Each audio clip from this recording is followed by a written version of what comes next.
Last episode. After Yin Liyue settled in her hotel, she sat in her room for a long time alone. When nightfall came, she gave Chen Jinxing a call. The phone rang for a long time, but no one answered. Yin Liyue stayed silent for a while before calling a second time. It rang for a while before he answered. Hello? Chen Jinxing's voice was a bit hoarse. You're drinking? Yin Liyue could tell that his voice didn't sound right. I drank a bit, but I'm still sober.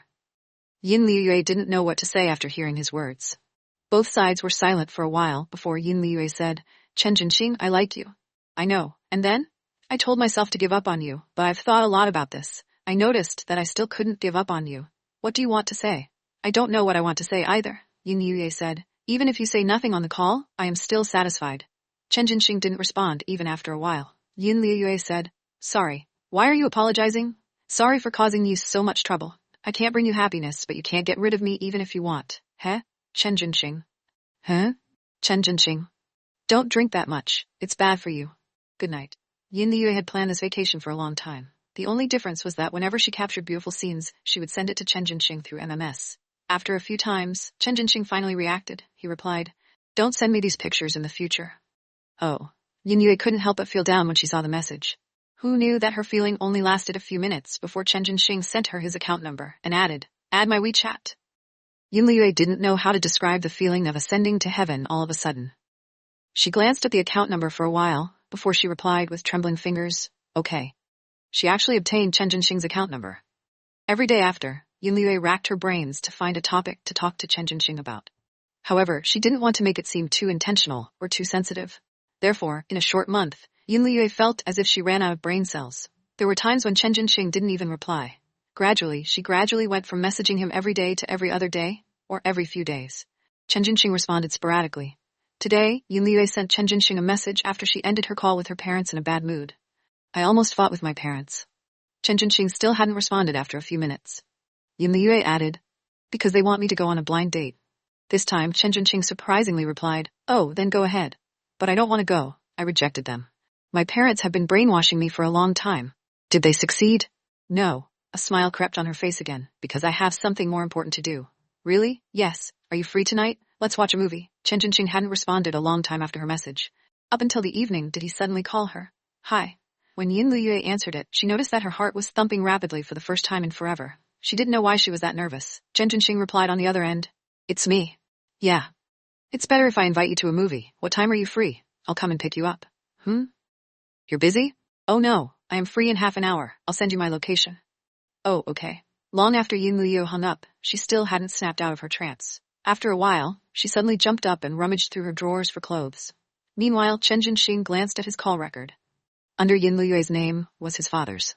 His father told him to find a partner soon and stop thinking about rubbish. Chen Jinxing gave them ambiguous and half-hearted answers. When he hung up, the first person he thought of was Yin Liyue. He thought that maybe everyone was right. He needed to start a new life. 5 years later, Gu Tong attended the class reunion. What she didn't expect was that Xiaoqiao, who normally didn't like to show up, also came. But compared to the lonely Gu Tong, Xiaoqiao had a beauty in his arms. The moment he came in, Gu Tong had stared at him for a while. It was a class reunion for people of the same profession. However, he showed up with his girlfriend. Just how much does he love her? Despite seeing her fiery and passionate gaze, Xiaoqiao didn't even look at her, except for the time he unintentionally caught her gaze after entering the private room. Even more, he seemed to be avoiding her gaze now. Gu Tong sat in the corner, drinking glass after glass of wine. She felt defeated whenever she saw Xiaoqiao. She had shamelessly pursued him for a long time, but she failed. Because he didn't like her, he wasn't moved. Later on, there was a new colleague in Gu Tong's workplace. They ended up living together. Gu Tong enthusiastically told her about the situation, and the colleague was really grateful to her as a result. The two lived quite harmoniously together. Once, that colleague told her how she encountered her crush from middle school during the Chinese New Year. The second day after they encountered each other, the man personally invited her out for a meal, but she rejected him. Gu Tong asked her why. She said that she couldn't tell that he had any feelings for her through his words. He was just alone in a foreign place when he encountered someone familiar. Naturally, he wanted to get close to her. Gu Tong asked her how she felt about the man right now. She said she still had feelings for him. Gu Tong didn't understand. Then why don't you take this chance to try and date him? She remembered her colleague's reply. I am unwilling to pursue a man. The moment a girl takes the initiative, they'll be lowering their statuses. I'd rather stay single than to pursue him. Gu Tong was guilty and didn't know what to say after she finished hearing it. That was because she thought the exact opposite. Gu Tong thought, that she needed to take the initiative to fight for what she wanted, including love. If you don't take the initiative, no one would ever know your thoughts. Of course, there was a scenario where you obtained nothing from taking the initiative, like her and Xiao. Even if she was covered in cuts and bruises and couldn't be friends, Gutong was still willing. She worked hard for her future, but she was unfortunate. She was one of the many that failed. Gutong thought a lot, but her gaze had been on Xiao and his girlfriend. He delivered a glass of juice to her. She took a sip and knitted her brows, saying that she didn't like that flavor, so Xiao changed the flavor for her. When they were eating, he only focused on himself and didn't grab any food for her. His girlfriend tossed her chopsticks and acted childish and spoiled in front of everyone, wrapping her arms around him. "Dear, you're not paying attention to me." Xiao kept his head down and started grabbing food for her. "I want that and that, I like eating that, and this one too." Xiao paused before following her words. The entire table full of people were shocked. They all started teasing Xiao, saying that they were jealous of his girlfriend. Xiao smiled and said nothing, but he didn't seem that happy either. Gutong sat at the table across from his. Seeing this, she smiled and said, "This is quite interesting." They decided to go karaoke after eating. Xiao's girlfriend pulled on his arms. "I want to sing this. Choose it for me. You have to sing with me later." Xiao said helplessly, "I'm not singing. You can sing alone." "No, you have to sing with me." Gutong sat not far from them. After she heard that, she looked at Xiao meaningfully, the smile in her eyes deep. Xiao noticed as well, and he instinctively looked over. Then, he shifted his gaze. The minute before his girlfriend was going to sing, Xiao made the excuse that he was going to use the bathroom and left. Gutong grabbed her purse and followed. By the end of the hallway, Xiao was smoking with his back to her. There was a clear contrast to the bustling noises ringing from the private room and the silence between the two. Seeing that he finished smoking a cigarette, depressed, and was about to smoke another one, Gutong couldn't help but say, "Smoking isn't good for your lungs. Your job depends on your singing. Control yourself." Xiao wasn't surprised to hear her voice. He played with the cigarette in his hands, but he didn't light it up at least. Gutong crossed her hands over her chest as she leaned against the wall. While laughing, "So that's the type of girl you like. It's quite shocking. My mother likes her." "Oh, you're quite obedient." Xiao could tell she was mocking him. Seeing that he said nothing, she continued, "That girl is much worse than Haoyue. Your foresight has gotten much worse." "Min, it's fine. I'm gonna break up with her in a few days anyway." "Really? That's a pity. I originally wanted to see you in pain forever. Who knew that you're going to break up with her?" Xiao turned around to look at her. He pursed his lips but said nothing. Gutong smiled happily. "Host Xia, good luck." Then she smiled again and left carefreely. Xiao stared at her, staying unmoved for a while. He liked Xin Haoyue, but he also knew that nothing could happen between them because she lived a happy life after she got married. However, he couldn't control his heart. No matter who he got in a relationship with, he didn't feel anything for them. He knew that Gutong liked him, but she was Xin Haoyue's best friend. That's why he did his best to reject her, because he was afraid of hurting Gutong in the end. He was scared that Xin Haoyue would fall out with her as a result. He wanted to leave the best memories in Xin Haoyue's mind. As for his future, he didn't really care. As for Gutong, he blessed her as well. Gutong didn't know what floor she walked to as she walked downstairs. She suddenly stopped and bent down, crying. She wrapped her arms around her knee and buried her head in her arms, crying loudly. She believed that this was the last time she'd cry for Xiao. What was good about that person anyway? She'll find someone she liked one day. However, she was still waiting because the person that loved her hadn't arrived yet. Gutong cried for a while and felt her sorrowful mood fading away now. She was about to find some tissues and clean herself up when she noticed that someone gave her a package of tissues by her side when she looked up. Gutong shockingly followed the gaze, and through her blurry view, she realized that Mao Xiuan was the one besides her, Chen Xinan's good friend. Because of Xin Haoyue, Gutong had seen him a few times before. Mao Xiuan couldn't help but laugh, seeing that her makeup was ruined and that her tears turned black too. He lightly said, "I thought you were going to cry for a long time. Thankfully, you stopped." How long have you been here?" Gutong was shocked. "Since you started crying." "You? To be precise, since you were talking to that man." "Hey, sorry, I wasn't purposely eavesdropping. I just wanted to come out and make a call when I heard you guys." After he said that, he watched her glare fiercely at him, so he added, "You're actually really good, and you're also very beautiful. He's the one that doesn't deserve you." "Oh, thank you for the compliments." Gutong stood up. Because she had been kneeling for a long time, her legs were a bit numb due to the lack of blood circulation. She accidentally almost fell.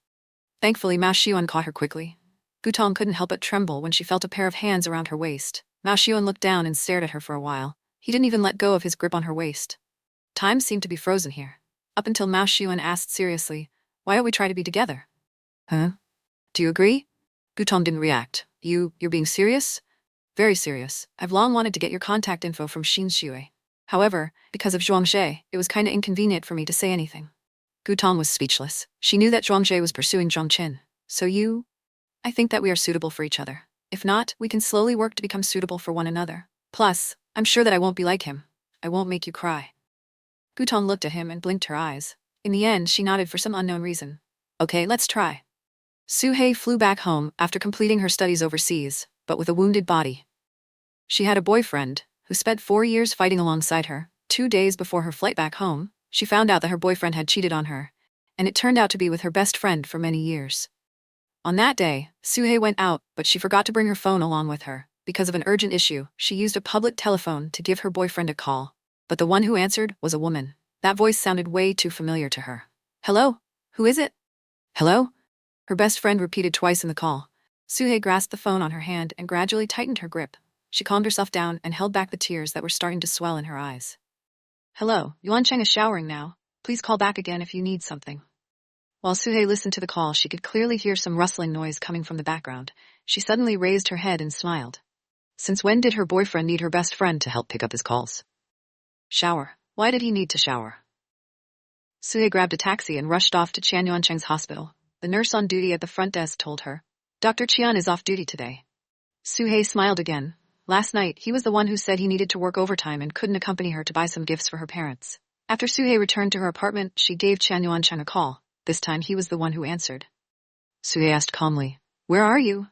I'm at the hospital. What's wrong, babe? Oh, really? Su Hei laughed. Am I at the wrong hospital? I'm at the entrance of your hospital, and the nurse just told me that you aren't on duty today. Why don't I just come to your office now? Oh, don't. I just went out to grab a bite. Just wait for a while, Su Hei. I'm almost there. I'm just a few minutes away. Oh, okay. Then I'll wait for you. After Su Hei hung up the call, she called her best friend. I'm flying back in 2 days' time. Aren't you planning to meet up with me? Of course we have to meet up. When are you free? I'm good with any place. Oh, is that so? I will bring Qian Yuancheng along. Let's meet up tomorrow morning. You can come and find me then. Okay, sure. Su Hei sneered after hanging up on the call. While packing her luggage, Qian Yuancheng called her a few times. Su Hei didn't feel like picking up as she watched her phone vibrate. The next morning, Qian Yuancheng, who was still half awake, was startled when she opened the door. He got up from the floor and quickly asked, Su Hei, what happened to you yesterday night? I was so worried about you. I kept calling, but no one picked up. What will happen to me? Su Hei asked while she dragged her luggage out. Qian Yuancheng held onto her hand. What are you doing? Can't you tell? Su Hei. He wasn't done talking, but another voice came from the other direction. Su Hei? Su Hei followed the voice and glanced at her best friend for nearly 10 years and sneered. You're early. It seems like we can just skip the disgusting breakfast session later. Su Hei, what happened to you? Su Hei took a deep breath. Kaidi, don't talk to me with that tone. It makes me want to vomit.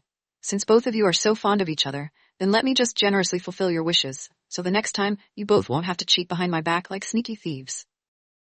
Su Hei, what are you talking about?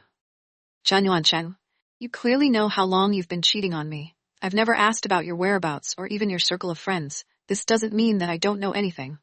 All the sweethearts in your text messages, you clearly know what I'm talking about. After Su Hei finished, she snorted coldly and glanced at Kaidi. I have never thought that you would even hook up with your best friend's boyfriend. I know about your private life, but I have never said a word about it. Because I clearly remember that night when you got really drunk and I was the one who came to pick you up from the bar. You scolded me, saying that I always acted naive and innocent, saying that I'm a bitch that wasn't willing to sleep with Qian Yuancheng, and I deserved to lose everything. I kept quiet then, and didn't take it to heart. I thought that you were just saying gibberish after drinking. But yesterday, I found out that both of you were already close enough to be in bed together. Kaidi, our relationship now is nothing more than just two strangers. As for sleeping with this person, I will leave it to you. Kaidi's expression slightly changed. Yesterday it was you who made that call? Su Hei was too lazy to answer her. She glared at Qian Yuancheng with a disappointed look. Just because I didn't want to go to bed with you, so you went for her? Qian Yuancheng, I'm grateful that I always had a good judgment towards the people around me. You never gave me the sense of security and trust that I wanted. From now on, our relationship ends here. You can do whatever you want to do. I just hope that the next time, if I was unlucky enough to bump into you, please pretend that we're strangers. I feel disgusted to even think that I was in a relationship with you for so many years. Su Hei, let me explain. It isn't like this. Let me go, Su Hei shouted, struggled away from his grasp, and sneered. Standing here with the both of you, even the air feels polluted to me. After Su Hei finished, she walked out with her luggage. She stopped a taxi that was downstairs and went straight to the airport. Suhee thought that she would cry her heart and soul out, but she was wrong. Even on the cab or in the plane, she never cried. She didn't even shed a drop of tear. She thinks the anger in her had already overwhelmed her sadness. However, even though she felt angry, she told herself, why should I be angry over people like this? They're not worth. Even though she was betrayed by both her first love and her best friend, 2 days after Suhee returned to her country, she still energetically reported for work at the hospital, located in the middle of the city of Shengjin. Her excellent results during her studies overseas had already attracted the attention of the hospital before she even started her first day of work. And after each surgery she performed, she slowly gained everyone's respect. Although she had lost in the battle of love, she still felt a sense of accomplishment from other aspects. Suhee wholeheartedly devoted herself to her job and felt an unprecedented sense of accomplishment. Even if she worked non-stop for 24 hours, just a cup of coffee could rejuvenate her. Many directors in the hospital praised her, and her colleagues were also very respectful and polite towards her. But there were also things that were beyond her control. For example, the grandson-in-law of the Chen family, Xin Haoyue. Before Xin Haoyue transferred to this hospital, she had already sought medical help from many other doctors. With the Chen's family power and resources, they still couldn't find a cure for it. How will any doctor dare to take over? If something goes wrong, it will single-handedly ruin their own career. It's too much of a loss to bear.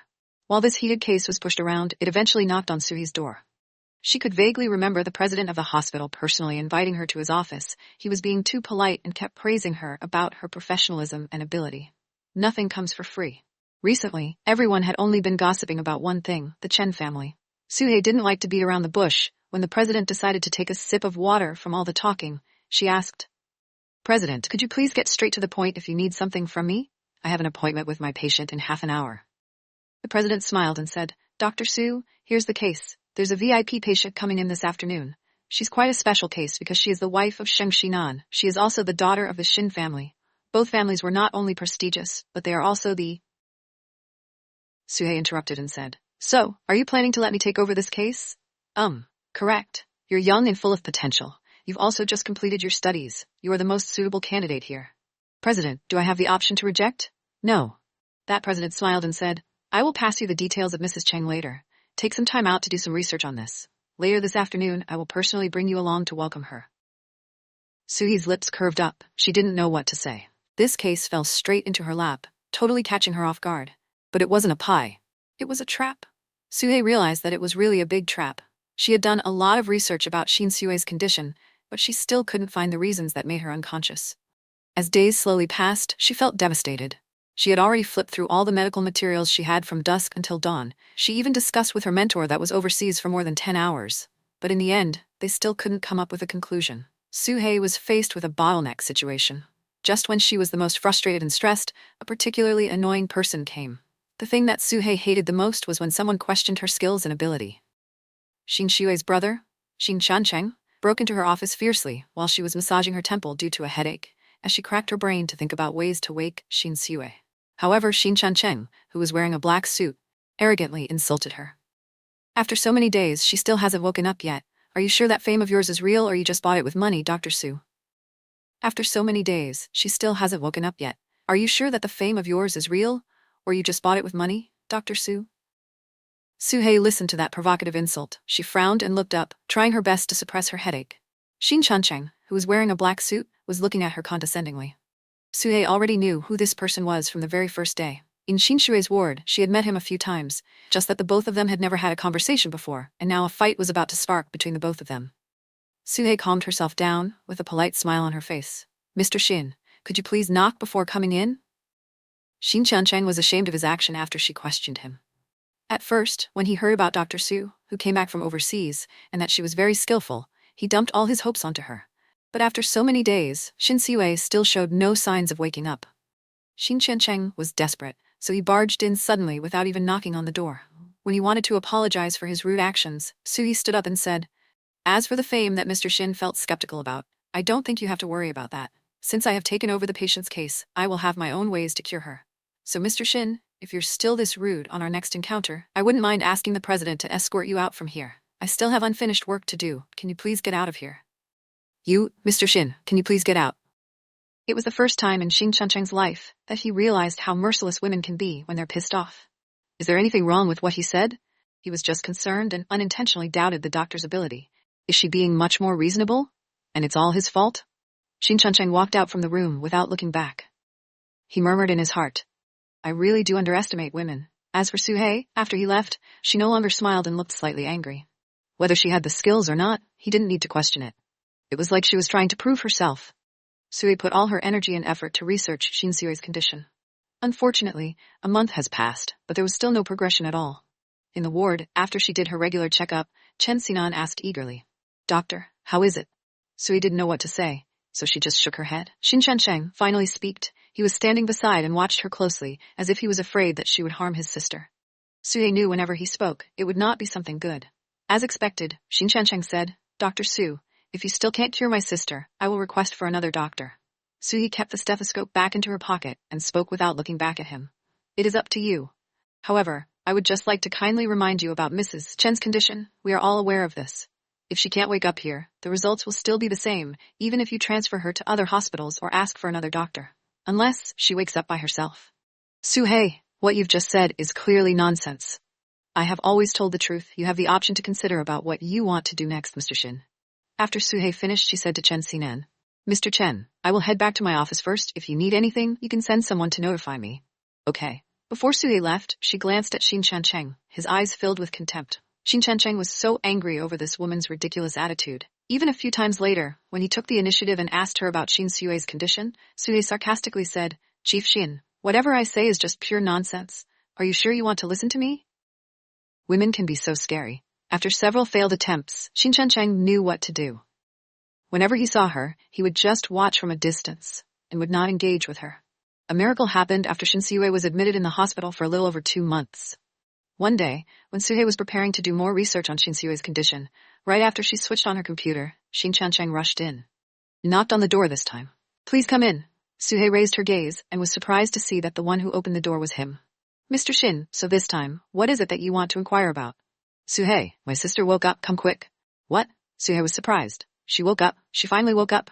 Suhei stood up hurriedly. The news was too sudden that she left her coat on top of the pile of paper.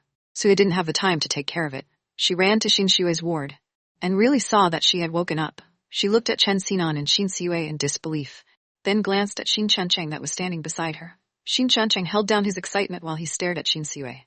Suhei shook her head helplessly. A miracle. It was really a miracle. She gave Xin Sui a full-body checkup and found that everything seemed to be fine for Xin Sui. She told her to take good care of her body for the next few days. After she finished talking, Xin Sui smiled and said, Thank you, doctor. Suhei recognized her voice. A sweet voice. No wonder she was a host. She glanced at Xin Sui and said, You don't need to thank me. I'm the one who should say thank you. She looked in the direction of Xin Chuncheng after replying, Mr. Xin, may I ask, is my reputation restored now? Xin Chuncheng looked up and stared at her with a meaningful expression, but he didn't speak. Then, Suhei instantly turned back. Mrs. Chen, please rest. Keep your diet light for the next 2 days. Okay. Xin Sui smiled. After Suhei walked out from the ward, she didn't notice that Xin Chuncheng followed her from behind. He stopped her. Do you have such a big grudge against me? Mr. Chen, you're overthinking this. Suhei clearly knows that after Xin Sui wakes up, she will be discharged from the hospital soon. Until then, she doesn't need to interact with them, especially Xin Chuncheng. But your words and the look in your eyes are telling me that you have a lot of hatred towards me. Mr. Chen, so only the state officials are allowed to start the fire, but the people aren't allowed to light them? What do you mean? Suhei silently rolled her eyes and said impatiently, It means you are only allowed to have an opinion on me, but I'm not allowed to have an opinion on you? Is it because you're Xin Chuncheng? I have to unconditionally follow whatever you say, no matter what you do? Xin Chuncheng, you're too full of yourself. Get out of my way. The last 2 words were impactful. After seeing her pissed off at him, Xin Chuncheng thought twice that it was better to let her go. After a few days, Xin Sui was finally discharged. The president personally sent them off and forced Suhei to come along. For Suhei, Xin Sui is the patient who frustrated her the most. Without finding out the cause behind it, she didn't know what she could do next, but Xin Sui miraculously woke up. The people in the hospital who didn't know about this all praised her for her impressive medical skills.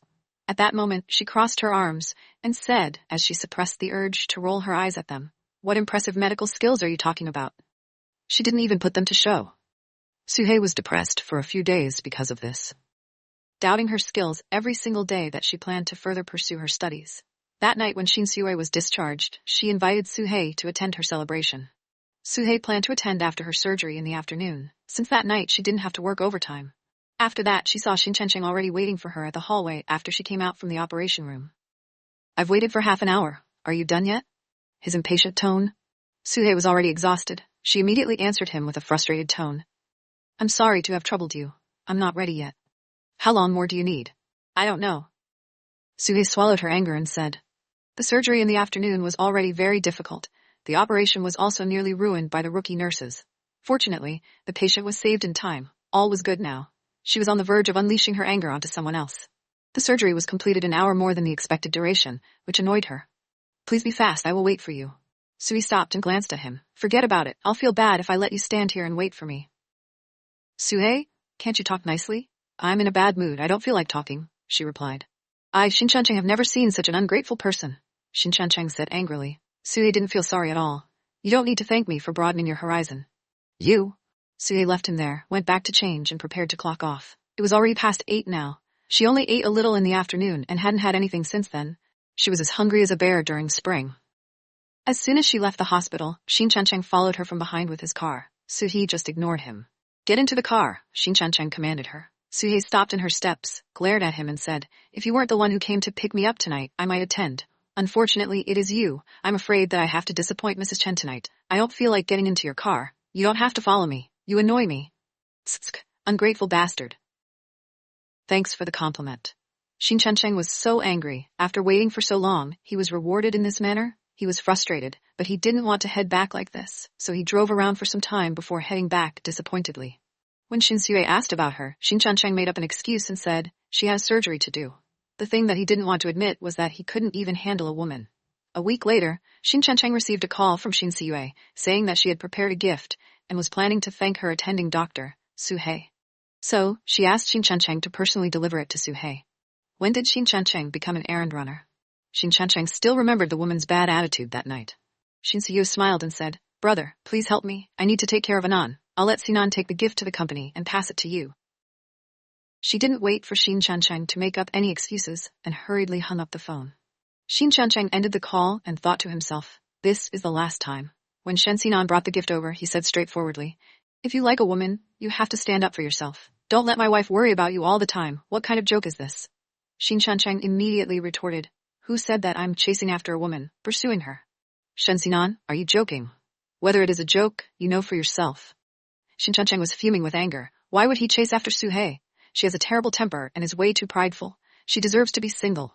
Well, he went to ask the other people in the hospital. Suhei, she is single. Xin Chancheng was silent for a while before calling the Central Hospital's CEO. CEO, hello, this is Xin Chancheng. I have a favor to ask for. Suhei, who was looking through medical records, noticed that the phone in her pocket was vibrating. She took it out and answered the call. She was holding the phone in one hand and flipping the pages with another. Her attention was focused on the papers. Hello, may I know who's speaking? Xin Chancheng. Xin Chancheng answered directly. You? Suhei was slightly surprised. Her voice turned cold and asked, Is there something that you need? What time do you get off work? Mr. Xin, please speak up if you need something. We'll talk about it after we meet. I don't want to meet. Are you sure you don't? Believe it or not, but I can wait for you at the hospital's lobby every day until you show up. Do you think I'm scared of you? Suhei hung up the phone directly after she finished her sentence. This person is crazy. But what Suhei didn't know was that their respected CEO had already betrayed her. Suhei was stopped by Xin Chancheng that very afternoon. Suhei didn't want to entertain him, but Xin Chancheng knew what to do this time. He got out of the car, grabbed her, and then stuffed her in the passenger seat. What are you doing?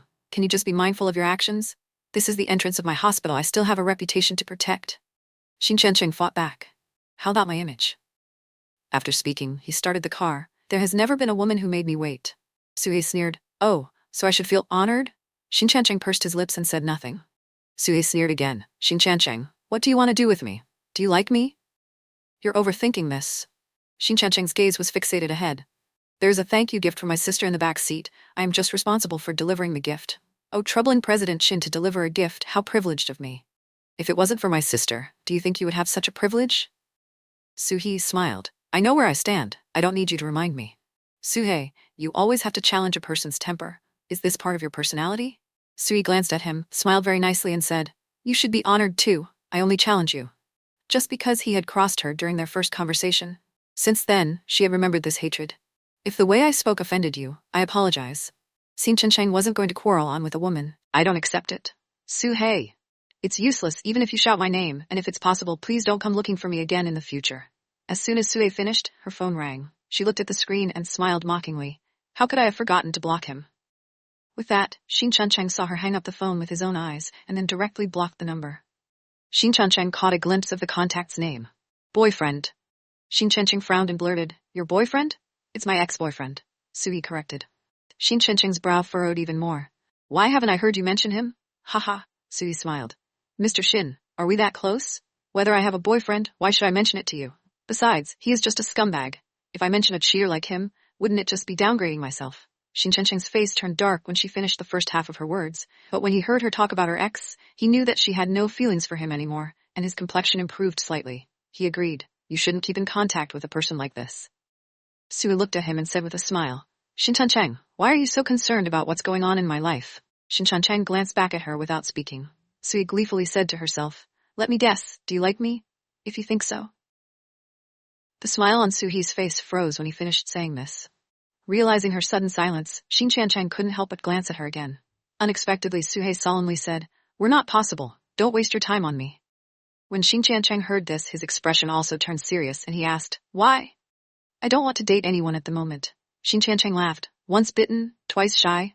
Whatever you think. You just need to know that we'll never get together, so don't spend your time on me. I don't have so much time to fool around with you. I make you feel like I'm just fooling around. Yes, that's how I feel. Xin Chuncheng was fuming with anger. What's so good about a woman like this? The idea of having a meal with her stifled, and Suhe directly asked him to let her out of the car at the intersection. Xin Chuncheng thought hard, but he still didn't manage to come up with the perfect plan to chase after her. After waiting for 3 days, he called her again, and found that unfortunately, like her ex-boyfriend, his phone number was also blocked. Xin Chuncheng gritted his teeth because of her ruthless style of doing things. But what he didn't know was that there was going to be more things that would make him grit his teeth. Xin Chuncheng went to the hospital to wait for her. After waiting for half an hour, she was nowhere to be found. He went in and asked, only to realize that she was not working today. Why didn't she come to work? Did she fall sick? Xin Chuncheng clearly remembered that she was a workaholic who could live in the hospital for 24 hours a day. Dr. Su isn't sick. If she really was sick, she should be in the hospital. Xin Chuncheng's face sulked, obviously only wanting to listen to the nurse's important answers. The nurse was aware and realized that he looked rather impatient. She hurriedly said, Dr. Su, she's going abroad for an exchange. She probably won't be back anytime soon. Abroad? Where? When? The nurse shook her head. Xin Chuncheng said impatiently, Thank you. He then turned to the elevator and went directly to the CEO's office. When Suhe was heading downstairs with a garbage bag, he saw Xin Chuncheng standing next to the big green potted plant downstairs, his expression deep in thought. The light from the street lamp was bright, but half of his face was covered in the shadow, and she couldn't see his expression clearly. She only knew that his shadow that reflected on the ground was stretched long. Suhe didn't want to ask why he was here. She turned around and was about to walk back. This was when she heard the sound of striding footsteps behind her. This feeling. Before she could think clearly, her right wrist was grabbed by someone, and her body was forced to turn around. The next second, Xin Chuncheng clasped her waist with one hand, grabbed her hand tightly with the other, and kissed her lips. She looked at the man with closed eyes that was violently ravaging her lips with a stunned expression on her face. She came back to her senses and struggled desperately. However, the more she struggled, the more forceful he kissed her. Ooh. Upon realizing that she was out of breath, Xin Chuncheng moved away from her lips slightly, but he didn't let her lips go. Suhe panted for air and scolded him. Xin Chuncheng, what are you doing? Have you gone mad? If you do this again, I believe I will go insane sooner or later. Let me go. I'm not letting go. We will make things clear tonight. Xin Chuncheng, we're in public and we're causing such a scene. Don't you think it's inappropriate? Okay, let's go into your room and talk. I don't want you to go in. Then let's talk here. Xin Chuncheng said, pulling on the hand clasped around her waist slightly, and Suhe's body that was already close to him got even closer. Suhe only felt her heart, bang bang, beating furiously. She hurriedly said, Okay, come in and talk. Only then did Xin Chuncheng let go of her hand. Sure enough, negotiating with a strong woman like her, he had to be more firm. Xin Chuncheng walked upstairs with her, and when they reached the 4th floor, Suhe opened the door and said with an unpleasant tone, Xin Chuncheng, you have to leave immediately after we finish our talk. Xin Chuncheng glanced at her and said, What are you so afraid of? He walked in. The house was clean and tidy, but the suitcase not far from the sofa in the living room was really an eye-catcher. Seeing her close the door, Xin Chuncheng said, Are you going abroad? How long? Do I need to report to you? You don't need to report to me. As he said this, he pressed her against the wall and kissed her madly. She was baffled by the situation. Suhe was fuming with anger, and she opened her mouth, wanting to bite back. Who knew that Xin Cheng would retreat so quickly? Sui couldn't stop herself and bit down. She only felt a slight numbing sensation on her lips, and then the taste of blood spilled out. Sui stretched out her hand and touched her lips. Sure enough, it was bleeding. She was fuming with anger. Xin Cheng, open your mouth. Let me take a look. He pinched her chin with his fingertips and was trying to take a closer look when Sui slapped his hand away. Why should you take a closer look? Who is the doctor here? As she said this, she wiped away the blood from the corner of her mouth. After taking a look at her, Xin Cheng couldn't help but hold her face, turned his head to the side, and kissed her gently. Suhei held his arm tightly with one hand. She could only feel her heart tremble every time he kissed her lightly. Suhei? Suhei? When the long kiss ended, both of them were obviously out of breath. Suhei only felt that her mind turned blank. Suhei, don't go abroad, okay?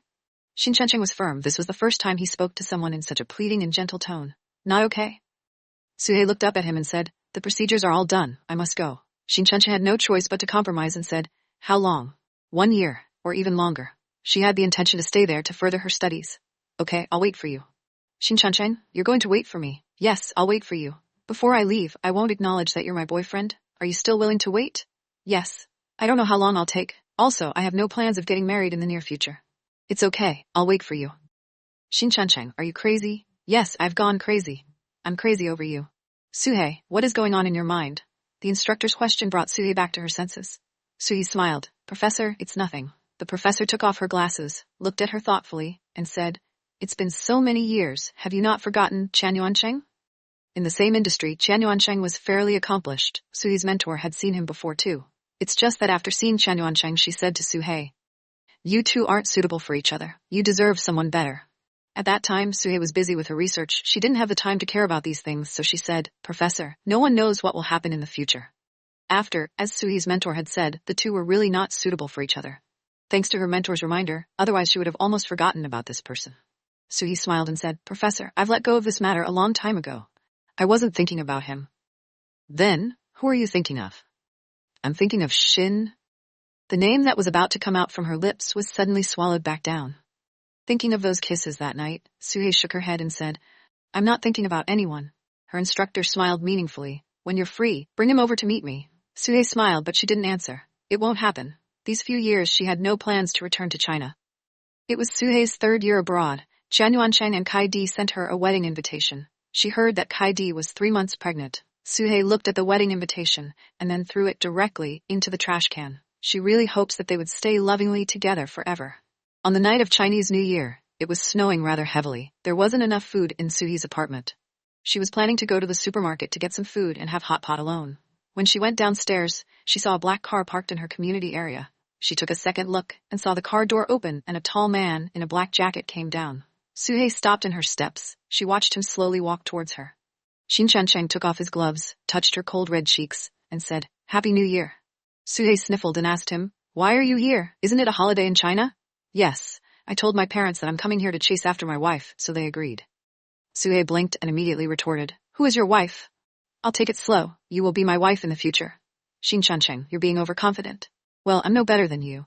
Are you here to quarrel with me? I'm here to see you, Xin Cheng said, stretched out his hand to bring her into his arms, and said softly in her ear, Suhei, I miss you. Suhei didn't move. She leaned into his embrace and felt warm within. She thought to herself, this man, can she really rely on him for the rest of her life? Can he really accompany her through this ordinary yet short life? Suhei thought, just let it be him then. Give him a chance, and also give herself a chance. Ever since Zhuang Zhao saw Xin Xue's bridesmaid, Zhong Qin, at her and Chen Xinan's wedding, he became interested in her.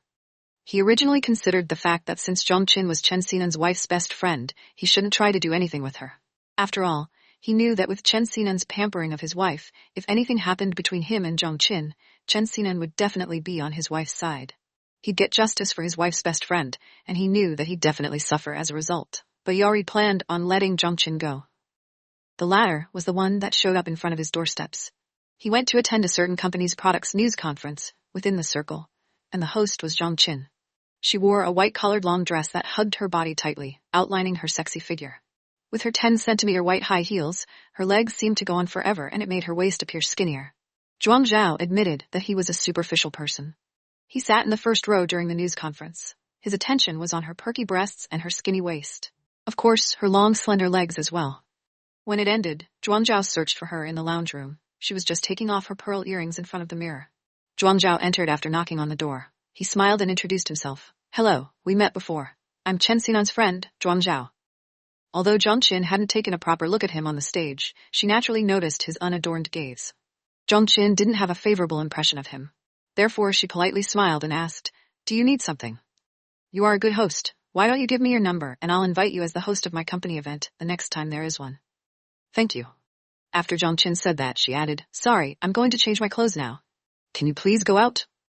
Min, okay. I'll wait for you outside then. Zhang Qin slightly narrowed her eyes.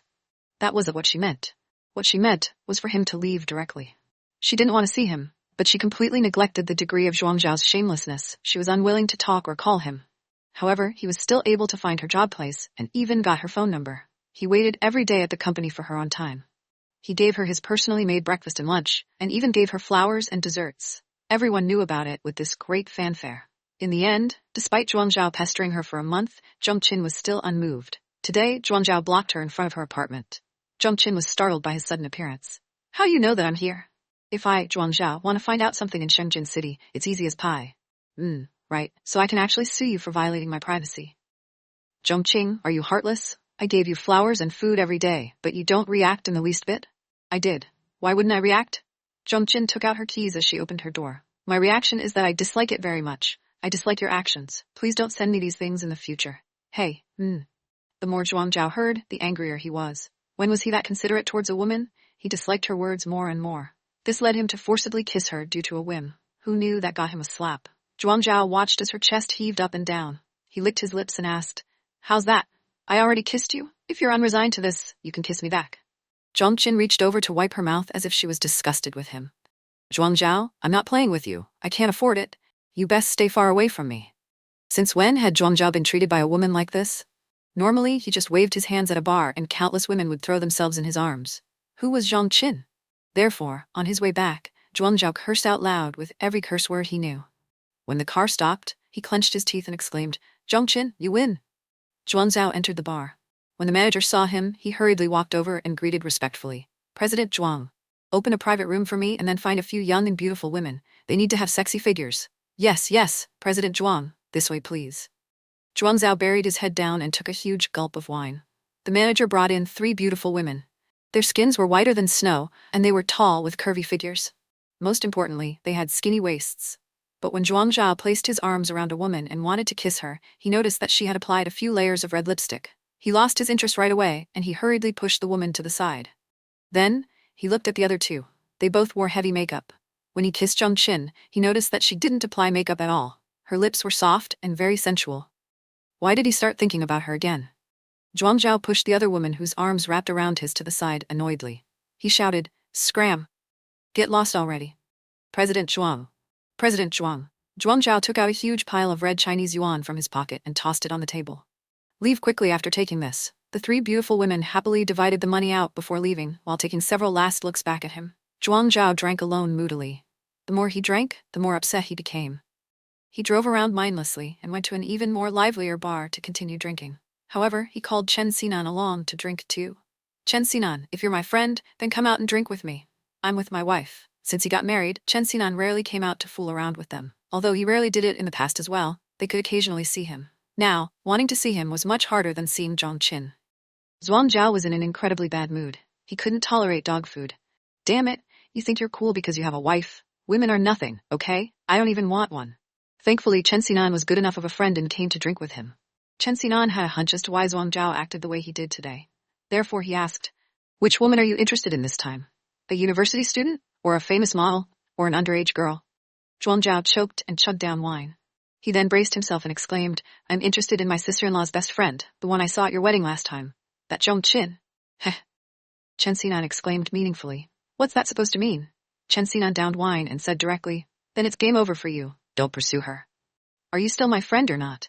It's because we are friends that I'm advising you to not pursue her. Chen Xinan? She's my wife's best friend. You can't have her.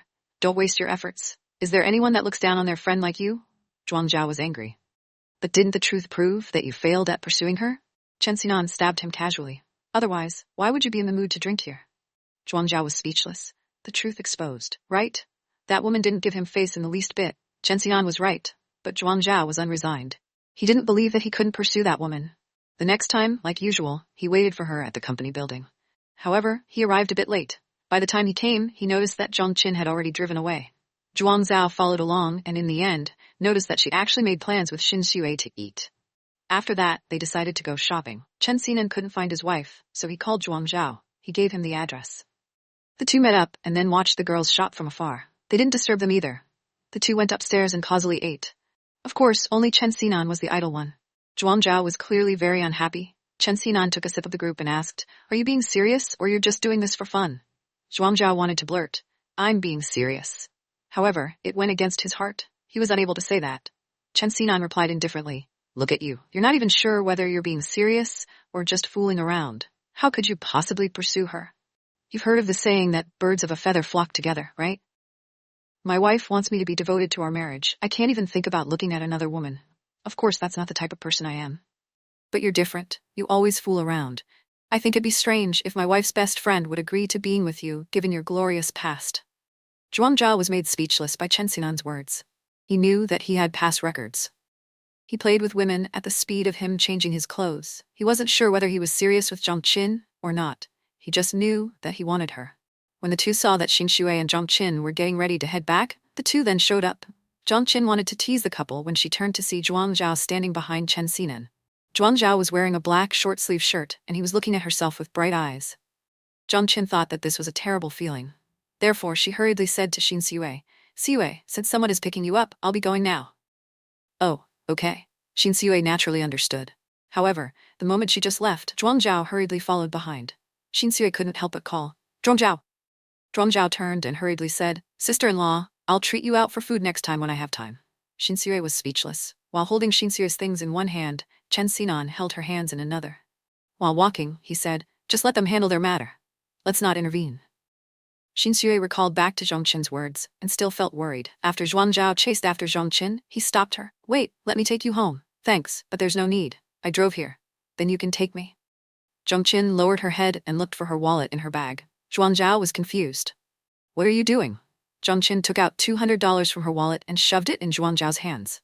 "Here, go hail a taxi." Zhuang Zhao's face immediately darkened. Zhang Qin was too lazy to look at him. She grabbed her car keys and decided to pick up her car in the parking lot. Zhuang Zhao grabbed her hands and said overbearingly, "Let's talk." "There's nothing to talk about." "It's fine if you don't want to talk, but believe me or not, I'll kiss you here." "Zhuang Zhao, is there something wrong with you? Do you want to try me?" His tone made Zhang Qin angry. "Okay, let's talk. Let's talk somewhere else." She didn't want people's attention on her while they were talking. "Fine, let's talk in your car."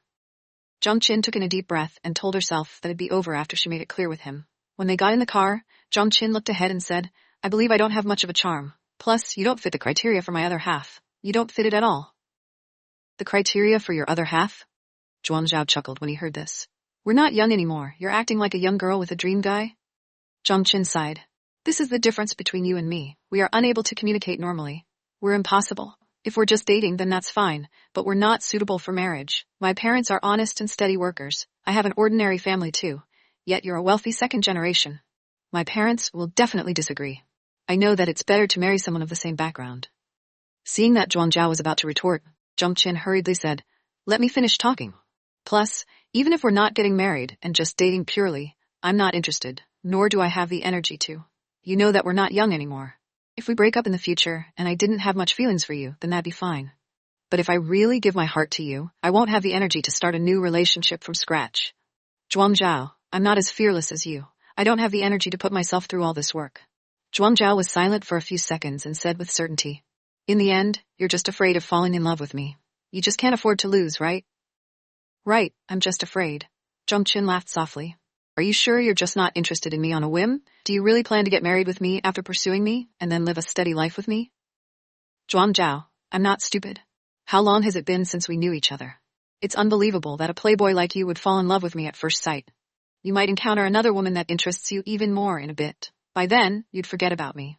Therefore, don't talk to me about being in a relationship. I refuse. Please don't pester me in the future as well.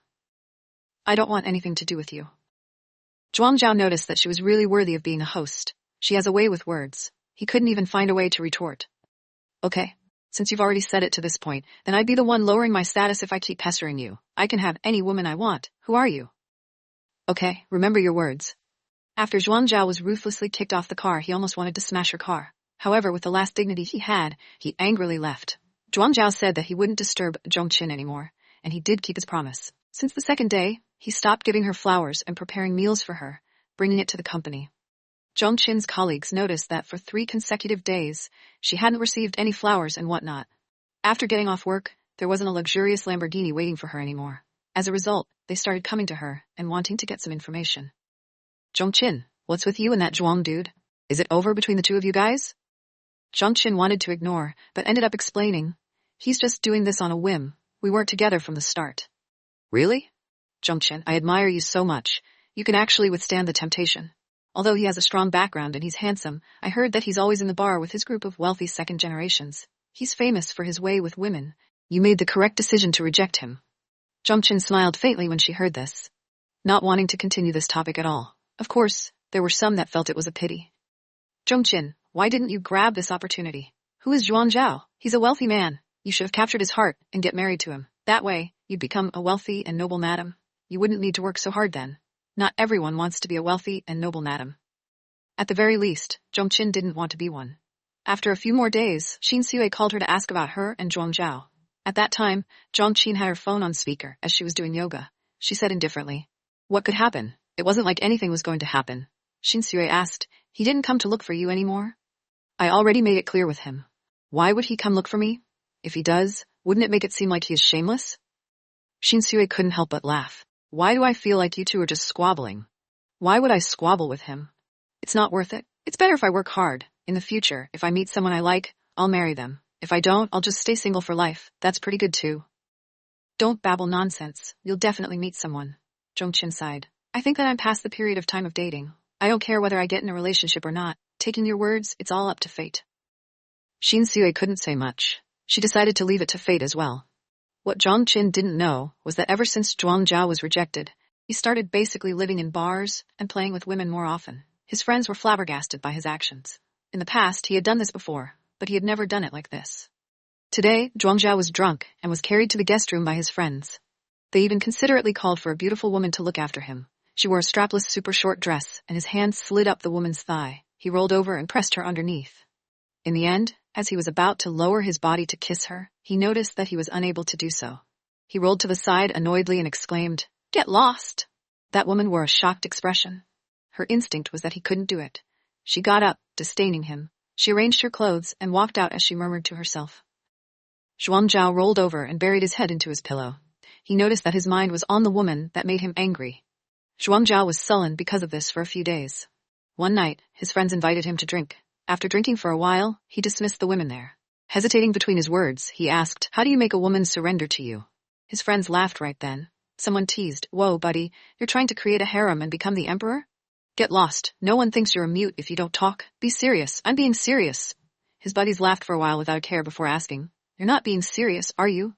What are you spewing nonsense for? How can I pursue them? Just give me ideas. Stop asking about my private life. Damn, I can't even ask you questions. You should at least tell me that woman's personality and stuff. Only after knowing the type of woman she is can we give you ideas. She's tall and skinny, and also beautiful. She has a sharp tongue. Most importantly, she said that I'm not her ideal type." Whoa, this woman is really blind. Brother Zhuang is such a good person. He is handsome and wealthy, and even has a career. I can't believe that woman said Brother Zhuang isn't her ideal type. If it were up to me, Brother Zhuang, don't pamper her. Find a woman and just appear in front of her. Let her be jealous. Women are like this. They don't treasure you when they have you. They think you're not important, but when someone is stealing you from them, they'd know how much they regretted their decision. Brother Zhuang half believed in it. Will it work? Brother Zhuang, listen to this, buddy. I'll make sure you'll get her. Zhuang, don't listen to his nonsense. If it were up to me, don't bother being polite anymore. What type of woman can't you handle? As long as you get in bed with her, I'm sure she'll surrender. Zhuang Zhao thought about the feasibility of the two suggestions. In the end, he concluded, make her jealous? Yes. Force myself on her? Listen to me. I have a great idea. If you want a woman's heart, you need to obtain their body first. Women's bodies are the most honest. Zhuang Zhao went back and thought for a while. He thought that forcing himself on Zhongqin was a bit too rough. He had a deep impression of the time when he forcibly kissed her. It wasn't like she was going to lose anything, but she ended up slapping him. Besides being scolded by his father, Zhuang Zhao had never been slapped by a second person. After all, Zhuang Zhao thought that he'd settle this account with Zhang Qin sooner or later. Zhuang Zhao decided to try the first suggestion. Therefore, he found a woman. When Zhang Qin and Xin Haoyue went to watch a movie, he showed up with a woman intimately. However, the process was a bit indescribable. Zhang Qin didn't comment on anything, acting as if she was watching a good show. The woman didn't have the ability to make discerning judgments either, always adding oil to the fire. As for Xin Haoyue, she was clearly here to toss him under the bus. Zhuang Zhao really wanted to call Chen Xinan to have him look after Xin Haoyue, making sure she doesn't come out to cause trouble. The journey to pursuing Zhang Qin was already filled with hardships, and coupled along with this obstacle, when could he take her own? On the way back, Zhuang Zhao called and cursed the person that came up with the rotten idea. What did they mean by making Zhang Qin jealous? She wasn't jealous in the least bit. He felt aggrieved, thinking that it was better to do the deed with Zhang Qin. At least, it would save him all this effort. He did have this thought, but he hadn't made his move though. Up until he heard that Xin Haoyue was pregnant, did Zhuang Zhao secretly call Chen Xinan. He asked if Xin Haoyue's best friend had gone to visit her or not. Chen Xinan replied slowly, "Isn't it your expertise to block her in front of her building?" "What? You want to display your skills in front of my house?" Zhuang Zhao scratched his hair. He did have the thought, but he said, "I was impulsive last time and said that I'd never block her in front of her building anymore. I need to keep my promise." Of course, he needed to keep his pain silent. Chen Xinan chuckled at Zhuang Zhao's misfortune, replying, "I don't dare to tell you. What should I do if my wife gets upset at me?" Don't worry. I definitely won't tell my sister-in-law that you told me. I'll plan a coincidental meeting. Isn't it easy to make it seem like it was coincidental?" Zhuang Zhao was smart now. Chen Xinan was quite loyal and told him the time. The day after, Zhang Qin and Gu Tong knew how much Xin Haoyue wanted a child. Therefore, when they heard that she was pregnant, the two were excited for her. They made plans to visit Xin Haoyue at the Chen family. It was rare for everyone to meet up. They were all happy and had a harmonious conversation. But within 20 minutes, Zhuang Zhao came in carrying presents. Zhuang Zhao took a look at Zhang Qin first after he came in. Zhang Qin kept her head and drank tea instead. She even shifted her body a bit, avoiding his gaze. Zhuang Zhao wasn't annoyed either. He smiled as he delivered the gift to Chen Xinan while walking to Xin Haoyue. "Sister-in-law, congratulations. I'm waiting to play with your chubby child." "Play with you? I think rather not. My child will be badly influenced by you," Zhang Qin exclaimed eccentrically. She felt the atmosphere tensing up and then she realized she had spoken too much. "Sorry, I spoke too much," she said awkwardly. Xin Haoyue smiled and hurriedly mediated, saying to Zhuang Zhao, "Don't stand there, sit." Zhuang Zhao glanced at the seating. Xin Haoyue sat with Chen Xinan. Gu Tong sat on the left side of Zhang Qin. There was an empty seat on the right side, but there wasn't much space on the three-person sofa. Zhuang Zhao didn't sit on the single sofa, but rather squeezed next to Zhang Qin. Gu Tong was shocked by this. Only she seemed to be unfamiliar with the situation. "Move out of my way," Zhang Qin said. "Why? This is my friend's house. If you don't go, I'll go." As Zhang Qin said this, she wanted to stand up, but Zhuang Zhao stopped her. "Cough, cough." Chen Xinan then said, "Pay attention. My wife is here." Zhuang Zhao looked at Chen Xinan and compromised in the end, hurriedly sitting in another seat. Zhang Qin sat down, not wanting to look at him in the least bit. After Gu Tong witnessed this, she gave Xin Haoyue a look. The latter nodded, surprising Gu Tong. But she quickly recovered. Zhuang Zhao was probably interested in Zhang Qin since the first time they met at the wedding. Zhuang Zhao couldn't do anything much since they were all together. But his gaze swept to Zhang Qin from time to time. It was clear that Zhang Qin was really unhappy later on. Xin Haoyue invited the two to the study upstairs so they could chat. After the three went upstairs, Zhuang Zhao complained, "Nan, why isn't my sister-in-law helping me?" Chen Xinan elegantly sipped on the tea, retorting, "Why should she help you?" "Hey, are you still my buddy or not?" Chen Xinan replied, "I'm only letting you sit here because we're friends. Have you heard of the saying that impatience brings you nowhere?" "Yes." "Then have you fished before?" "Haven't I fished with you in the past?" Zhuang Zhao didn't know where Chen Xinan was going with this. "But you learned no tricks," Chen Xinan said in disdain. "Listen, I'm only saying this once. You have to be patient enough when you set the bait in order to catch a huge and delicious fish. Seeking instant benefit is not the way to go. You should learn from me. Recall how many years I've waited for my wife for." Zhuang Zhao was silent. Chen Xinan patiently added for once, "You already started to paw with her when she is repulsive of you. Can't you learn to be a gentleman? If you were pursuing a woman in the bar, then the other party probably wants your hands on them. But is she the same as the women in the bar? You need to think clearly." Zhang Zhao thought solemnly about it before nodding seriously. "I understand." Chen Xinan asked again, "Are you being serious?" "Yes, I'm serious." "Your family won't disagree?" "They probably would go and thank Zhang Qin for capturing my heart and making me settle down. Don't worry, background and whatnot are worth nothing in my family. My parents should be laughing in secret that Zhang Qin is willing to be with someone as bad as me." Chen Xinan laughed. "Then I hope you succeed soon." "Of course." However, Zhuang Zhao ended up waiting patiently for 2 years. He thought of all sorts of ways to close his distance with Zhongqin, but he noticed that she was very stubborn. Since she said that she won't be with him, she didn't. She refused no matter what. This ended up going for another half a year. Zhuang Zhao started to lose hope. In the beginning, he rejected his buddy's offer to drink, but as this continued, he became annoyed and agreed. However, he promised that he was only there to drink. He hadn't touched any of the women. Tonight, just a bit less than 10 minutes after he entered the private room, Zhongqin surprisingly called him. Zhuang Zhao looked at the phone and excitedly clutched it. He hurriedly opened the door and planned to find a quieter place to answer the phone when he saw Zhongqin standing across from him. Zhongqin asked calmly, "Didn't you come to me last time saying that you weren't fooling around anymore?" No, Zhongqin, I just coincidentally had something to do tonight." "Something to do? Drink?" "My group of friends keep on nagging me. They refuse to accept no as an answer." "Zhuang Zhao, do you know why I keep on refusing you? Even if you knew that I have a favorable impression of you. But I'm scared of you when you're like this. I'm scared that maybe one day, you'd start to stay out the entire night after marriage, and just stay in these clubs and centers. I'm also scared that when I grow old and you're not as interested in me anymore, a beautiful woman will come and attract your attention. Then, you'll pounce on them, just like the way you did when you pursued me. Then, what should I do then? I think that the only thing I'd do is to divorce you." Seeing that Zhuang Zhao hadn't retorted once, Zhongqin finished, she continued, "Therefore, I refuse to have a marriage with security and end in a divorce. This makes it so that I don't dare to start a relationship with you. Zhuang Zhao, maybe it's a little excessive that I'm requesting you to treat marriage as your goal when we're in a relationship. After all, our lifestyles are different. But Zhuang Zhao, today, I want to make this clear to you.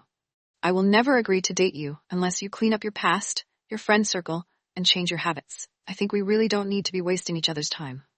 "Zhuang Zhao, I'm really selfish. I want a lot. You need to think clearly. I want love, marriage, security, and loyalty forever. Can you give that to me? If not, please don't contact me anymore. I think it's better if we act like strangers then." Zhuang Zhao stood stunned by the private room's door. Someone inside yelled, "Zhuang Zhao, are you a statue? Why are you just standing there? Quickly come inside and drink with us." Zhongqin glanced at him to find him wearing an unwell expression. She knew that she had just nearly missed death. She placed her phone in her bag and exclaimed normally, "Go inside. I still have other matters to attend to. Goodbye." Zhuang Zhao listened to him and turned to the private room obediently. After a long while, he just snapped out of his trance. Damn. This woman always has a way with words. She was clearly swindling him. Why was he being so stupid? Why didn't he know how to retort? Also, why did she come here too? She was a single young woman. Why did she come here? Zhuang Zhao chased after her, but he couldn't find her. He called her, but it didn't go through either. Zhuang Zhao was really angry. She has quite the attitude. I shouldn't have pampered her. But after a while, he still drove the car to her apartment building.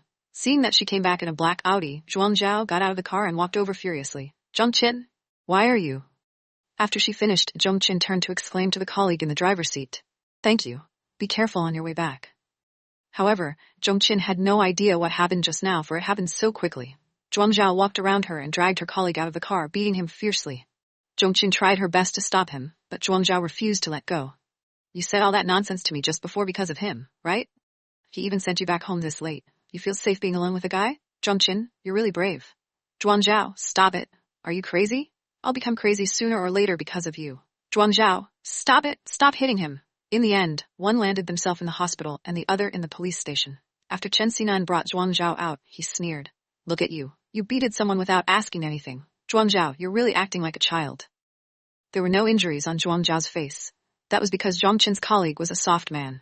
He only attended to protecting his head the entire time. Zhuang Zhao got in the car and searched his body, fetching a cigarette.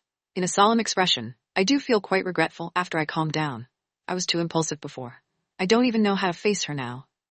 By the time the ambulance arrived, Zhongqin got in with her colleague.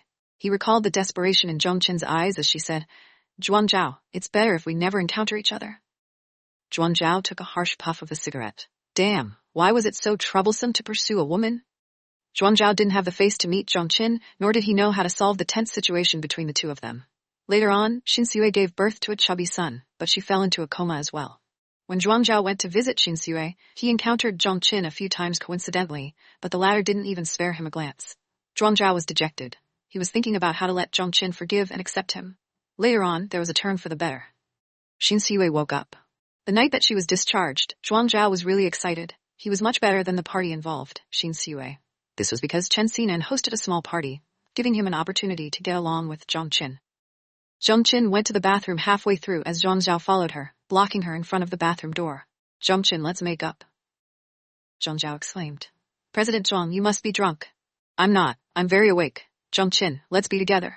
What don't you like about me? I'll change that. You like to make empty promises. Zhuang Zhao, how do you want me to believe you? I promise. How much is your promise worth? Zhuang Zhao wasn't her match at all. He said, surrendering. Just what do I need to do in order for you to believe me? I don't want to believe you. Zheng Qin, if you don't agree, I won't let you go tonight. I won't let you go for sure. He wrapped his arms around her waist with one hand and placed the other hand on the wall, kissing her without a care. If Zheng Qin wants to hide, he'd chase after her then. Zheng Qin panted. Can you not be a bastard? If I don't be a bastard, how am I going to get my wife? Okay, fine. Let's talk. Okay, you can talk. I'll listen. Let go first. Zheng Qin ordered. I refuse. Just talk like this. Zheng Qin glared at him, flying into a rage out of humiliation. Even if you glare at me, I won't let go. Zheng Qin compromised and exclaimed, okay, if you can keep your hands clean for 3 years and not drink or play with women, nor use violence, we can be together. 3 years? In 3 years, my son will already be born. Zhuang Zhao subconsciously retorted, where did your son come from? Zheng Qin was surprised. Our son. Zheng Qin, no, 3 years is too long. It's up to you whether you agree or not. Okay, I agree. Zhuang Zhao thought that 3 years wasn't bad. A year later, they'd have a child already. Who cares about the time limit? But there was a mistake in Zhuang Zhao's plan. He spent about a year or so before he coaxed Zheng Qin into moving in with him, and then another half year or so before they did the deed. 2 months later, Zheng Qin was finally pregnant. It was then that the two hurriedly started to prepare for their wedding.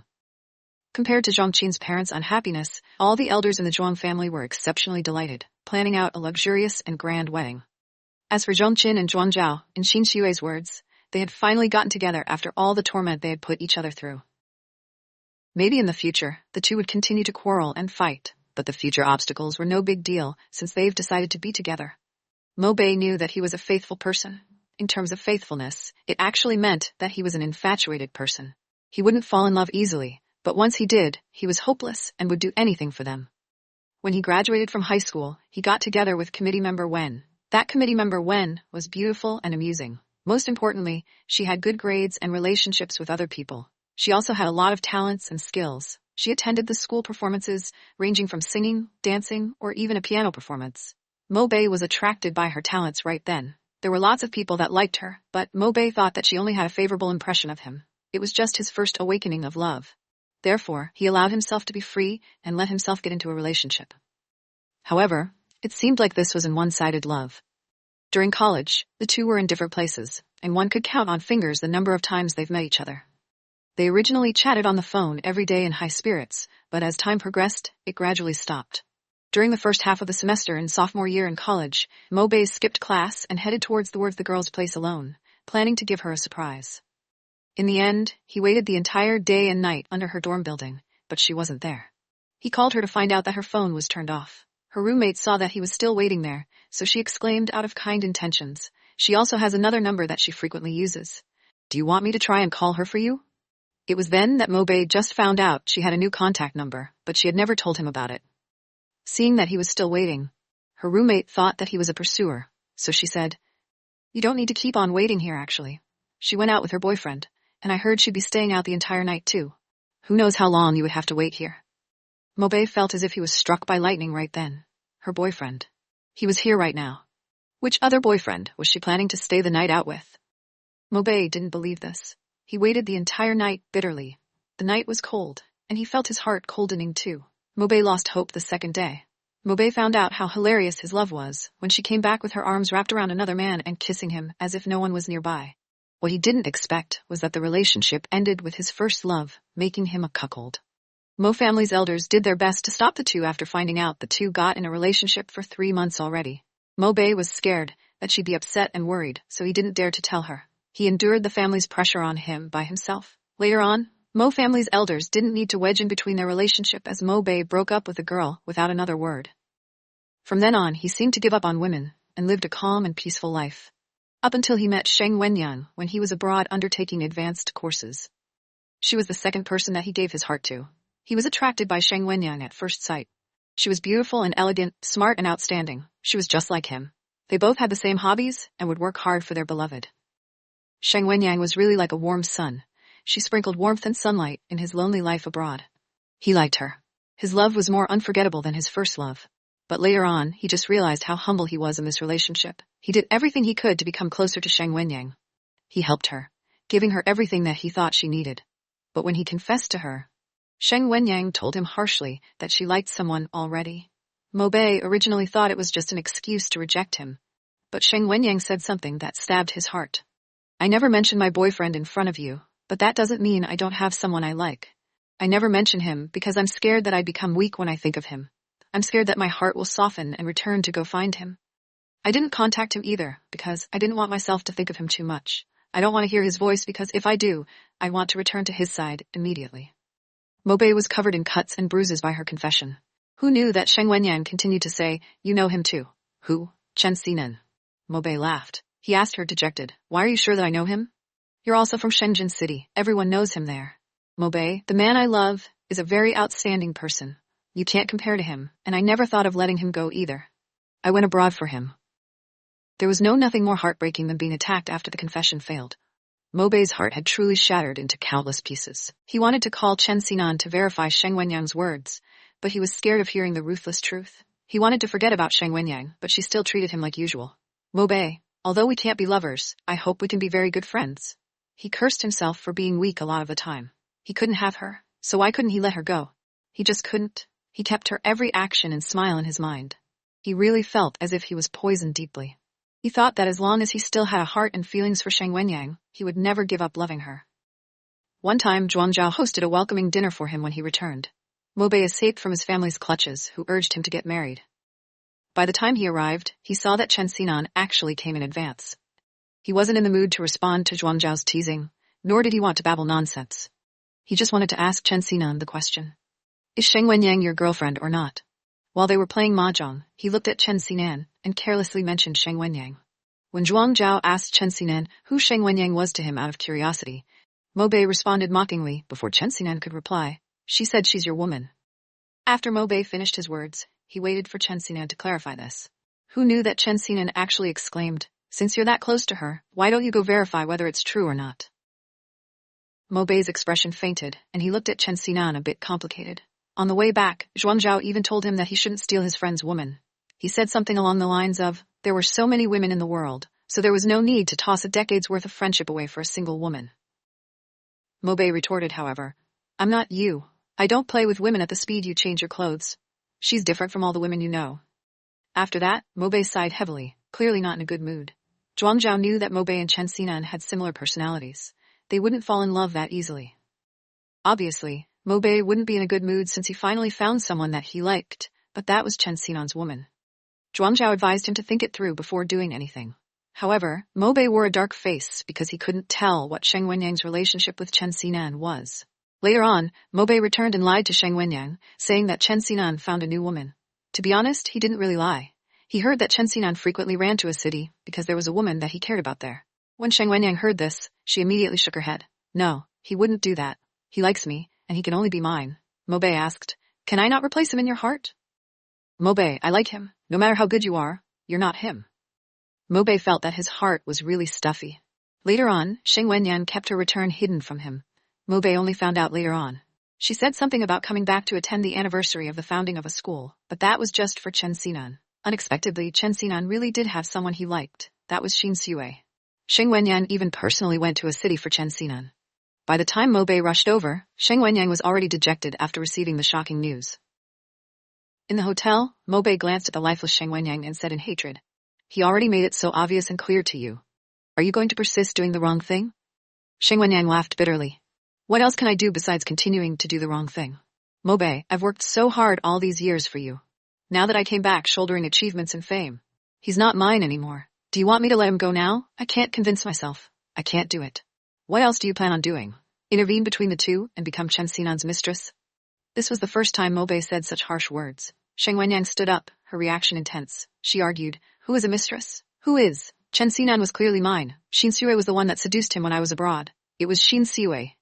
Mo Bei reacted the complete opposite as her. He sat on the gray single sofa calmly and said, in an expressionless tone, Wenyang, you're always like this. You always think that you deserve the best. The same goes for clothes and your career, and even love. You want Chen Xinan, but have you asked about his opinion?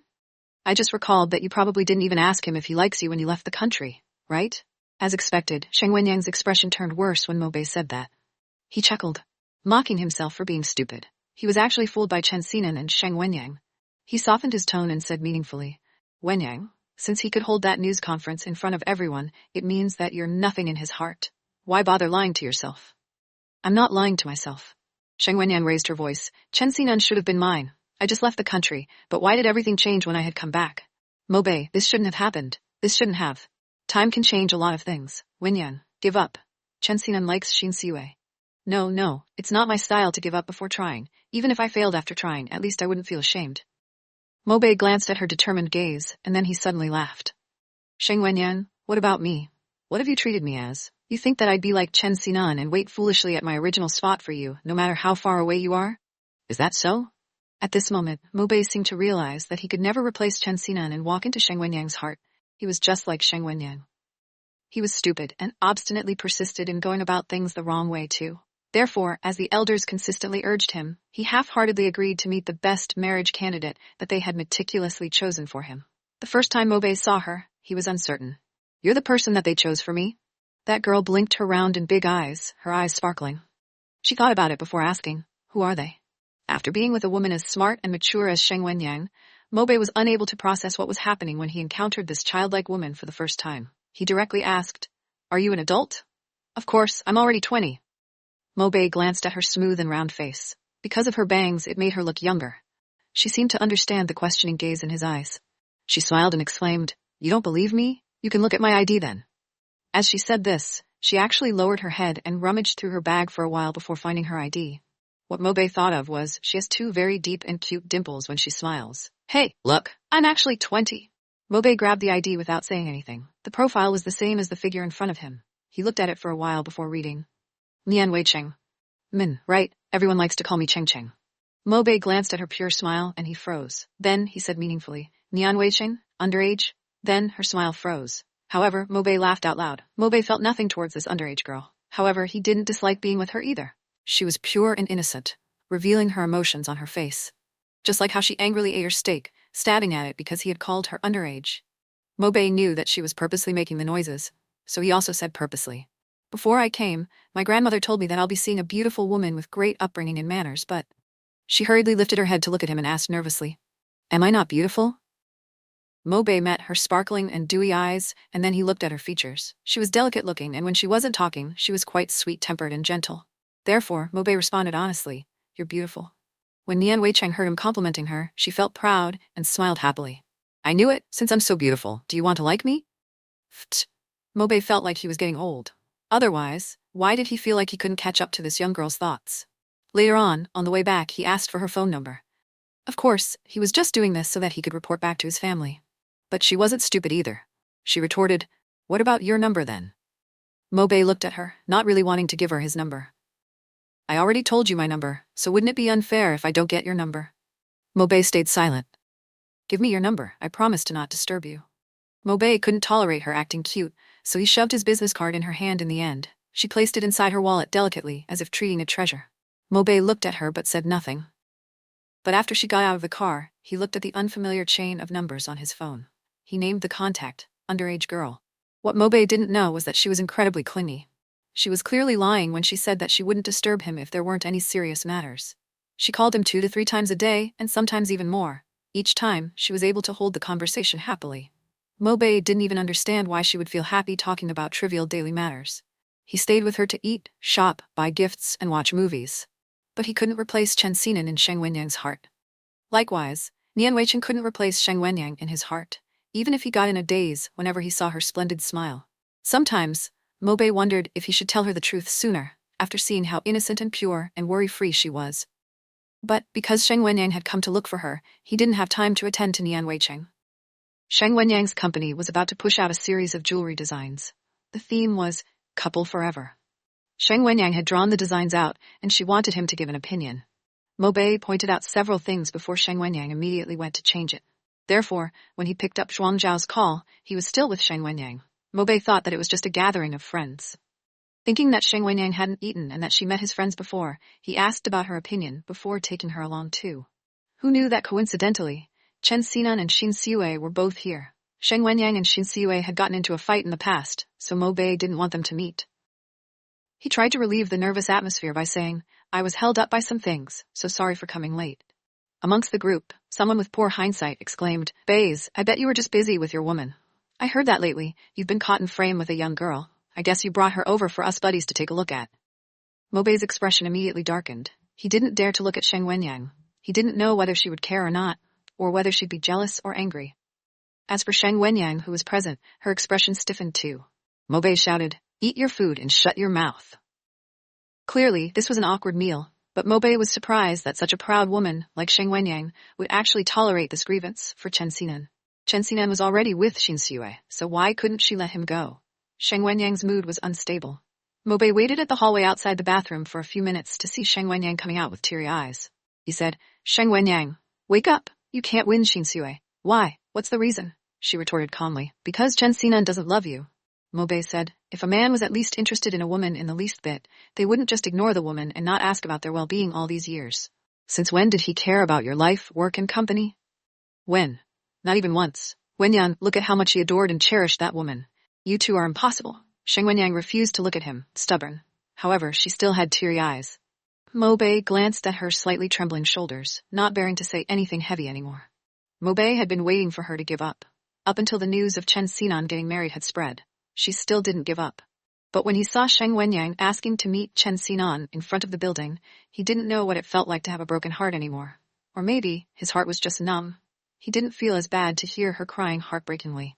He asked Xin Haoyue, who wasn't that far from him, You believe that Chen Xinan wouldn't betray you to go back to his old love? Xin Haoyue couldn't help but laugh. Instead, she retorted, Do you think that Sheng Wenyang will get back with him? Mo Bei didn't answer. Yet, Xin Haoyue said with certainty, You believe in that. But I believe in Chen Xinan's personality. Mo Bei, I trust Chen Xinan because he can give me security. You don't believe Sheng Wenyang because you two aren't devoted to each other. Maybe when you meet your true love and someone that also loves you, you'll be able to experience this feeling. Mo Bei had to admit that Xin Haoyue was right. He and Sheng Wenyang were never truly together.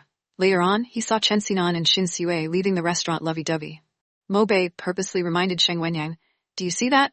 They have a great relationship. Sheng Wenyang didn't turn to look at him, but her gaze followed the car fading in the distance. She mocked at herself and asked, Are you here to purposely watch me being a fool? Is that what you think? Mo Bei knitted his brows. Isn't that so? Back then, I shamelessly claimed to be Chen Xinan's girlfriend, but who knew that he didn't place me in his heart at all? Look, I've been abroad all these years and Xin Haoyue already replaced my position. I deserve all of this. Mo Bei listened to her words and also laughed mockingly. Why did he love her back then? Why did he think she was outstanding and charming? Look at right now, she was the only one that couldn't see through the situation. Wenyang, let go. Chen Xinan loves Xin Haoyue. Enough. Sheng Wenyang suddenly raised her voice and criticized Mo Bei for not understanding her in a malicious tone. Even more, she emphasized each time how much she loved Chen Xinan. Mo Bei looked at her, his eyes a bit teary. In the end, Sheng Wenyang got in her car and escaped. Mo Bei stood there for a while up until his phone rang. Did he snap out of his trance? He looked at the caller ID, underage girl. Mo Bei reached over to rub his temple. He picked up to hear the clear and pleasant voice mixed with a happy tone. Mo Bei, I don't understand this section in English. Can you help me translate it? She dragged her last words out, mixed with a soft tone. Mo Bei snapped out of his trance and asked, What is the content? The other party immediately smiled, and then said fluently in English, The furthest distance in the world is not between life and death, but rather, you not knowing that I love you despite me standing in front of you. She just finished reading it when she hurriedly asked, What does this mean? Mo Bei, quickly help me translate it. Mo Bei smiled and then said, I'm very curious. A person that can read the sentence fluently doesn't understand the meaning in Chinese. If you really don't understand, I don't mind contacting your parents and letting them hire an English tutor for you. The girl felt drained. She humphed and then complained in a low voice, You don't have to say it if you don't wanna. Who cares? After that, before he could even respond, the girl left him with, Mo Bei, I don't want to see the annoying you anymore. Mo Bei looked at the hung-up call, feeling extremely helpless. He thought that she was just saying it for the sake of saying it. She'd happily bounce around in front of his face within 2 days. Therefore, why should he be worried or care? What Mo Bei didn't know was that after he drove the car and left the restaurant, a skinny figure walked out by the restaurant door. Nian Weicheng clutched her phone tightly, her body sliding down the stone pillar. She bit her arm and refused to let herself cry out loud. However, tears had already streamed down her face. Mo Bei noticed that he was gradually disappointed in Sheng Wenyang. He gave her many chances. He always told himself secretly that she might come back to him if he gave her some time. But what he didn't expect was that while Xin Haoyue was still in a coma, to get closer to Chen Xinan, time after time. He originally wanted to question her and ask what she took him to be. Later on, he thought that wasn't necessary. Why bother doing more than needed and getting himself in a bad mood? He stopped loving her. He wanted to make himself give up on Sheng Wenyan completely. He changed his phone number and his residence, as well as the location of his company. Chen Xinan was too busy taking care of Xin Haoyue, so he had no time to come out to drink. Therefore, he asked Zhuang Zhao to accompany him. Zhuang Zhao had the same issue as him, but he didn't forget to tease. You pedophile. When are you going to invite me to be your best man? Pedophile. Mo Bei's face darkened. What are you saying? Zhuang Zhao chuckled. Don't think it's embarrassing. Us buddies all know about the delicate young girl your family found for you. I've seen her before. She looks very delicate, and she seems quite close to you. Say, aren't you a pedophile then? Mo Bei explained. She's an adult. How am I a pedophile? And what do you mean? She was just holding my hands. So what step are you guys up to? Do you feel like you were committing a crime when you pressed her underneath you? Do you think that everyone is like you? How are you like us? You're a rare and faithful man. Mo Bei suddenly recalled that since Nian Weicheng called to request him to translate something, she hasn't contacted him since. It was considerately strange since she went from calling him many times a day to not calling him anymore. What Mo Bei found strange was that he only noticed it now. He found her number through his contacts and hesitated before calling. However, he noticed that her phone was turned off. Later, he tried a few more times, but it was still the same status. Mo Bei was scared that something might happen to her, so he called her father. Nian family and Mo family's elders were quite close to each other. Mo Bei had seen Nian Weicheng's father several times as well. He was in his 60s. Although he seemed spirited, he was in fact getting old. Mo family's couple obtained their daughter at an old age, so the couple pampered her very much. Therefore, Mo Bei thought it was possible that this underage girl was ignorant and innocent. Father Nian smiled and exclaimed, That girl didn't tell you? What? Mo Bei's instinct was that something bad happened. On her way back that day, I don't know why she decided to be unruly, but she walked back home. Who knew that she was mugged, and she fell as a result too. She rolled a few circles on the ground and ended up in the hospital for a few days. She's in the hospital? Mo Bei asked nervously. Thankfully, she is fine. However, didn't the girl tell you that she changed her number? Mo Bei explained for her. I probably forgot her number, so I couldn't contact her. Uncle, can you send me her new number? Yes. Father Nian hung up and told his wife about this. The latter asked, Then does Mo Bei know that our daughter is going abroad? Father Nian came to the realization and exclaimed, I forgot to tell him. What's with your memory? How can you not tell him? Don't worry. I already told him our girl's number. He'll definitely be able to contact her. However, Mo Bei spent a good month or so before he got a hold of her. He called many times, but noticed that she kept her phone turned off. He then regretted his decision. Why didn't he get her Weibo or WeChat? At least he had other methods of getting a hold of her if he couldn't contact her by phone. Mo Bei tried many times, but noticed that he couldn't get in touch. Afraid that she might get into an accident, he planned to visit her family or check out her school. But the moment the thought flashed by, did he realize that he didn't even know what school she was in. She never mentioned it before. He never asked either. Finally, the call went through a certain midnight. He was ecstatic. He suddenly noticed that his life was bland and dull without her disturbing him. He suppressed his feelings and asked, Why aren't you asleep this late? Ah, it's just early morning here. After that, in a carefree tone, she asked, Who are you? Mo Bei was speechless. Hello. Underage girl, I haven't seen you in a while. I can't talk to you right now. I need to hurry and catch my bus. Let's leave it as it is now. Let's chat when I have time. Mo Bei was confused, having the phone suddenly hung up on him. What is she doing? What bus is she catching? Doesn't she drive? Later on, at a banquet, Mo Bei coincidentally encountered Father Nian. Through their conversation, Mo Bei found out that Nian Weicheng decided to become an exchange student and went abroad for the next 4 years. It was unclear whether Mo Bei just couldn't get in touch with her or that she was unwilling to get back to him. He just knew that she didn't tell him that she was planning to go abroad. Even more, she hung up on him right then. She did dislike him. Yup, she disliked him very much. He didn't want to take the initiative to contact her. He wanted to wait until she couldn't hold it in anymore and then come to contact him. But Sheng Wenyang ended up looking for him first. Xin Haoyue woke up. It was then that Sheng Wenyang repented and realized it was impossible between her and Chen Xinan. She found Mo Bei and told him that she had seen through her situation. She now knew who was truly nice and loved her. However, Mo Bei was unmoved now. His love for her had gradually diminished after each time that she disregarded him and pursued Chen Xinan. He said, Sheng Wenyang, we can't go back anymore. I'm not staying where I am, but you can go back and continue to be the queen of your career. As for me, I'll find someone that truly loves me and grow old together. Sheng Wenyang cried as she asked him how it had come to this point. He couldn't give her an answer. He just suddenly missed a certain person's crispy laugh, and her two deep and cute dimples. Mobe called the underage girl many times that night. It was unclear after how long before the call finally went through. Before Mobe could say anything, the girl asked in a clear, tired tone, questioningly, "Why are you still calling me?" "What? Mobe, are you pretending to be stupid? You love that woman so much, yet you still shopped and watched movies with me. Don't you think you're being excessive? Although I don't understand a lot of things, I know that your actions can be described in one word, scumbag," Nian Weiqing said, recovering her calm tone. "Mobe, I thought that since I haven't come to find you since that you'd know that I'm letting you be with that woman. Don't call me anymore. I don't want to hear your voice anymore." Beep, beep, beep. Mobe was stunned before he fell into a panic. His third relationship hadn't even started, so why did it end already? No, he didn't want it to end like this. He hurriedly called and booked a plane ticket, flying out abroad overnight. He accidentally lost her. He had upset her greatly. He was apologetic to her, but he suddenly realized that he couldn't let her go. He wanted to see her splendid smile and watch her act cute. He also wanted to hear her chatter about the interesting things around her. He wanted to pursue her back.